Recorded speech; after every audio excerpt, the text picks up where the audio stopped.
કદાચ ભૂલે છું કે મારા મુને મંદિરે નમ્યા હશે તેનું પંડમ જવાડું મારું કલા મોહનની માતાનું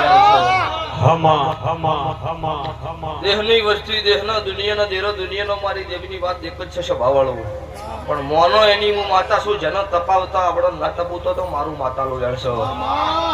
એટલે તારે મારી વેળા કહેશે હું ભગતની માતા કુશું આ જડોદરના ઠાકોર મારા મુને ઘરનું કામ ચાલુ તો નહીં હતા પૂછી લ્યો લીલાપરા ઠાકોર આવીને એવું કીધું બુઆ ડોક્ટરે અડકવા આવ્યો એવું કીધું છે મોણો આટલી જીભ ગાડીનો છે ને પગ ના હાથ બોધેલા હતા સાક્ષી માણસો હોય છે ચડોતરના ગુલાબજી સાચું છે ને અને એવું કીધું હતું કે વેણ વધાવવાની વાત નહીં પણ આ ભાઈ પાસે ત્રણ દેરોનો વખો નપી યાર હોય પટી જાય ડોક્ટરે ભલે ઝેરનું ઇન્જેક્શન નું કહી દીધું હોય પણ કોક તમારા કર્મ કરી ગયા છો મુના આયા છો એ હાથ મેળવી છે બાવળો એ આજે ઠાકોર આજે જીવન આજે હાજો કરીને ફેર્યો એ તારે મુને રાવણની માતા શું હે મુના